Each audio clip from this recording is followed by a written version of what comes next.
Sometimes new isn't always improved when it comes to investing.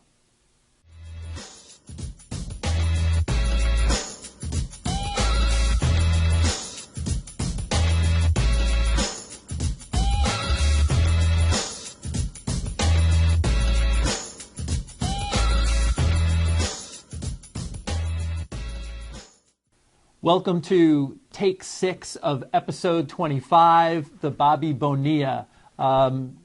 Probably the single worst contract, certainly in Mets history and maybe in all of baseball. The Mets wanted to get rid of Bobby Bonilla. This goes back almost 20 years now.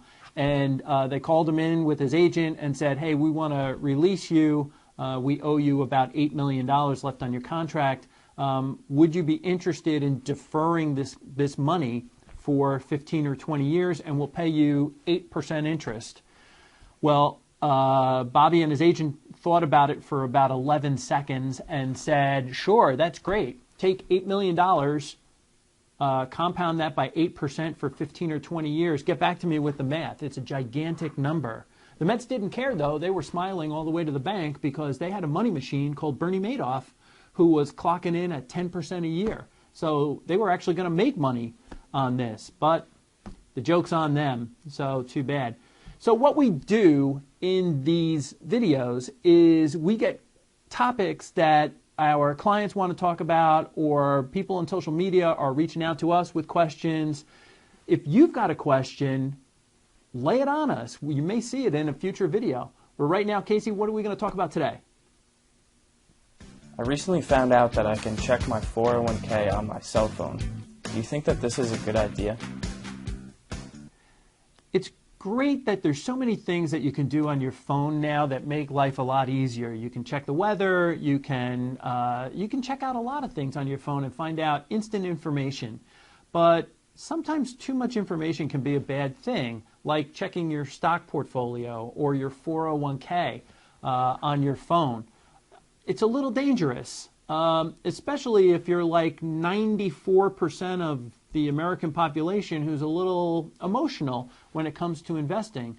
It's very easy if you pull up your app or your portfolio on a cell phone and you see that a particular investment is down today. It's very tempting to just hit that button and sell it. I really need to caution, and I think a lot of advisors will caution you against being impulsive when it comes to making changes in your portfolio. Here at Mullooly Asset, we use point and figure charts. They help us, and we also use relative strength. They help us determine where we want to make changes in the portfolio, where we want to move in or move out. So sometimes we got to give things a little longer leash. But here's the comparison. When I got started in the business, now this is 30 years ago, there was not any electronic trading. When a client wanted to come in and talk to me about their stock portfolio, they came in with a notebook, yellow pad or whatever, but they would open this thing up and it'd be, it would smell like mothballs, and they would say, we bought this stock in 1967, it's now 1986, and this is how many shares we have. They would write down all the dividends that they've got in notebooks with one of these things. It's called a pen. And people kept totally great records. But here's the other thing. When we would buy a stock or a bond for a client, you know what we did after the trade settled? We would ship the certificate out to the client. They would take the certificate and they'd throw it in the bank, in the safe deposit box. So think about this. If they wanted to sell a stock, what did they have to do?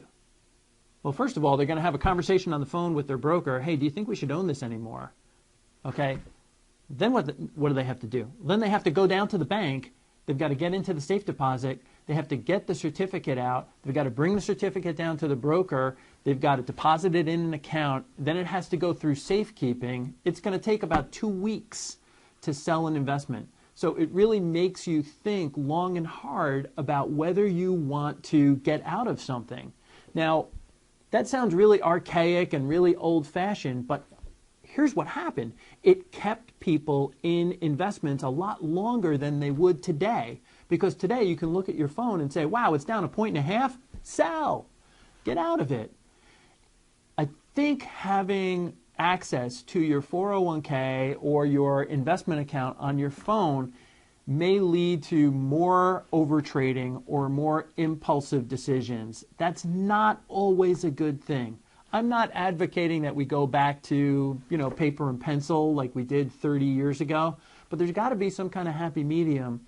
I just fear that a lot of people are going to begin overtrading their retirement accounts or their investment portfolios just because they can, because it's available on their phone.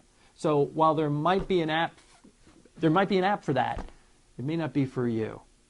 That's all we've got for today. We'll see you on episode 26. And hey, don't forget, if you're watching this on YouTube, hit that red subscribe button, okay? Thanks for watching. We'll see you next time.